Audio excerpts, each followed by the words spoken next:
दीदी, आज के बाद किसी की रोटी मत गिनना। एक दिन रेवती शाम के समय सबको खाना खिलाने के बाद रसोई में बैठकर खाना खा रही थी कि तभी उसकी सास उससे बोली, तू रसोई में बैठकर खाना मत खाया कर, अपने कमरे में खाया कर, तेरी जिठानी तेरी रोटियां भी गिनती है। तब सास की बात सुनकर उसका मन बेहद दुखी हो गया था। खाना खाकर वह अपने कमरे में चली गई थी। अगले दिन वह सबके लिए नाश्ता और खाना बनाकर अपने कमरे में आ गई थी। कमरे में पलंग पर बैठकर वह अपनी जिठानी के बारे में सोच ही रही थी कि तभी उसकी जिठानी उससे कमरे में आकर बोली, नाश्ता और खाना बनाकर अपने कमरे में आ गई, घर में और भी बहुत सारे काम हैं, वह क्यों नहीं करें। यह सुनकर रेवती बोली, मैं दिन भर काम करती हूँ, वह तो आपने कभी नहीं गिने। एक दिन मैंने 2 रोटी फालतू खा ली, आपने तुरंत रोटियों की गिनती कर ली। आपने यह भी नहीं सोचा कि आपकी इस हरकत से मेरा दिल कितना दुखी होगा। मैं तो रोज़ाना सुबह शाम 2-2 रोटियाँ खाती थी। कल शाम सब्जी अच्छी लगी इसलिए मैंने 4 रोटियाँ खा ली, परंतु आप तो रोज़ाना दोनों समय 4-4 रोटियाँ खाती हैं।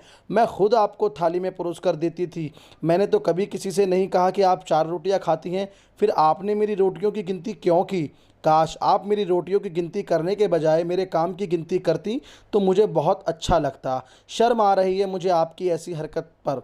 आज के बाद मैं जितनी रोटी खाऊंगी काम भी उतना ही करूंगी।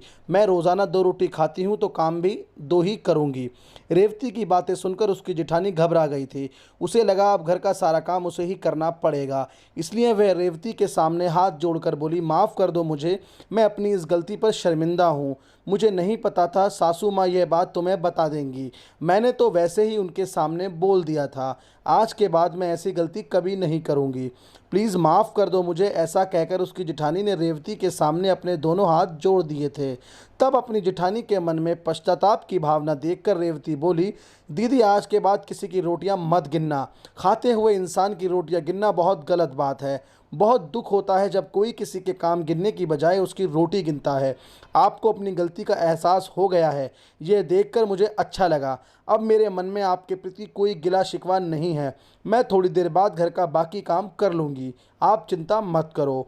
रेवती की बात सुनकर उसकी जुठानी के चेहरे पर मुस्कान आ गई थी।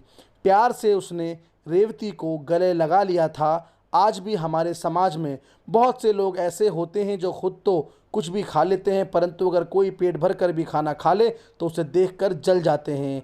यह कभी नहीं देखते कि उसने सुबह से शाम तक कितना काम किया है। ऐसे लोग दूसरों की नज़रों में सम्मान पाने की बजाय निंदा का पात्र बन जाते हैं।